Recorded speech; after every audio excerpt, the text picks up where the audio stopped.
শ্মশান বিহারের চিত্তানকে ঘিরে জনপদের ৬৫ গ্রামগুলোতে এক উৎসব ঐতিহ্যর ধারা প্রচলিত হয়ে আসছে। শত বছরের অধিক কাল ব্যাপী এই বৌদ্ধিক চেতনা এবং ধ্যান ধারণা নিয়ে বৌদ্ধ পল্লীর মানুষজন আমরা দানোত্তম শুভ কঠিন জীবন দানোৎসব উদযাপন করে থাকি। অনুষ্ঠানের এই পর্যায়ে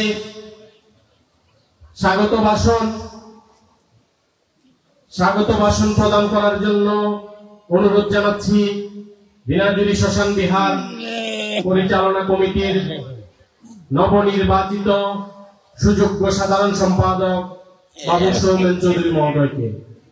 নবনির্বাচিত সাধারণ সম্পাদক বাবু সৌমেন চৌধুরী মহোদয়কে।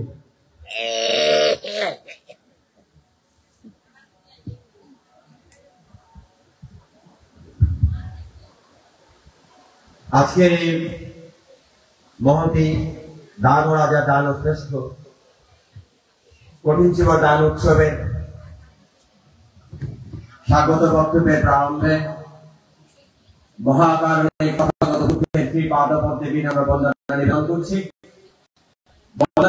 করছি। শতাব্দী প্রাচীন এই বিনাজুরি শ্মশান বিহারে শতাব্দীর এক পুরুষ যে শৈশব থেকে কৈশোর আর যৌবনের মাধ্যমে সাংঘিক জীবনকে মূল্যবান্বিত করে এই জনপদে সকল বৌদ্ধ সমাজকে সৎধর্ম রক্ষা প্রতিপালনে আমাদের মধ্যে এখনো কিংবদন্তি হয়ে শ্মশান বিহারে অবস্থান করছেন মহামান্য ত্রয়োদশ সম্রাট শ্রীপাদ সম্রাট বিনম্র বন্দনা জ্ঞাপন করছি। আজকের এই অনুষ্ঠানে মহামান্য সভাপতি, প্রধান অতিথি, বিশেষ অতিথি, বিশেষ জ্ঞাতি, মুখ্য আলোচক সহ আসন উপবিষ্ট পূজুষ পদবী প্রসঙ্গের স্বীকার্য করতে বিনম্র চিত্তে বন্দনা জ্ঞাপন করছি। স্বাগত বক্তব্যের এই পর্যায়ে আমি এই আজকে আমার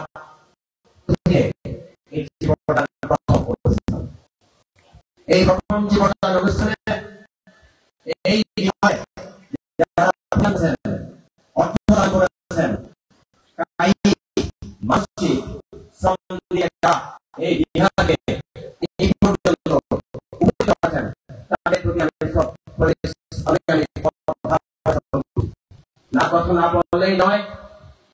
মনিরাম চৌধুরী, অর্জুন চৌধুরী বাজারে একজন কৃতি সন্ধান, মহেন্দ্র মাস্টার যিনি এই বিহারের জন্য ভূমি দান করেছেন, বিহারের অবকাঠামো দান করেছেন। এই নামগুলো বলতে গেলে অনেক সময় প্রয়োজন হয়। শ্মশান বিহারে বর্তমানে আছে। এই সুন্দরভাবে একটা মাস্টারের মাধ্যমে একটা নান্দনিক বিহার যদি আমাদের গড়তে হয়, সেই ক্ষেত্রে আপনাদের সহযোগিতা একান্তভাবে কামনা করছি। আমাদের পরিকল্পনায় আছে এই বিহারে একটি দৃষ্টিনন্দন স্থায়ী মঞ্চ নির্মাণ করা, বিহারের ভূমিদিকের চারপাশে আরো কিছু দৃষ্টিনন্দন করা, পশ্চিম পাশে পুকুরে মাঝখানে মুসলিম মূর্তি স্থাপন করা এবং বর্তমান যে হলঘর আছে সেই হলঘরটা অনেকটা প্রায় জীর্ণ অবস্থায় আছে, কিছুটা ফাটল দিয়েছে। এই জায়গাতে কিছু আমাদের পরিবর্তন করা প্রয়োজন। তাই এই হলঘরকে আরো নান্দনিক রূপে করার মানসিকতা গ্রহণ করেছি। আপনাদের সহযোগিতা পেলে আমরা অতি দ্রুত এই কাজ সম্পাদন করতে সক্ষম হব। আজকে এই মহতী অনুষ্ঠানে উপস্থিত হয়েছেন থাইল্যান্ডের বুদ্ধ প্রতিরূপ দেশ থাইল্যান্ডের ধাম্মা কায়া ফাউন্ডেশনের প্রতিনিধিবৃন্দ, তাদের প্রতি বিনীতভাবে অনুরোধ জানাবো এই বিহারকে আমরা যে হলঘরটা আছে এই হলঘরটাকে একটা থাই ডিজাইনে রূপান্তরিত করতে চাই, যেটা আপনাদের যে থাইল্যান্ডের যে বিহারগুলোর যে দৃষ্টিনন্দন কারুকাজ আছে সেই কারুকাজের মতো করে আমাদের একটা ইচ্ছা পোষণ করছি। ধামাকায়া ফাউন্ডেশনের সহযোগিতা পেলে এই হলঘরটা আরো কিছুটা একটা প্রসারিত করে ওই দৃষ্টিনন্দন ভাবে আমরা সেটার সাথে যাই। আশা করি আপনারা আমাদের এই প্রত্যাশা পূরণে সহায়তা করবেন। এখানে আরো অনেক কিছু আছে। অর্থনীতির ভাষায় চাহিদার কোনো শেষ নেই।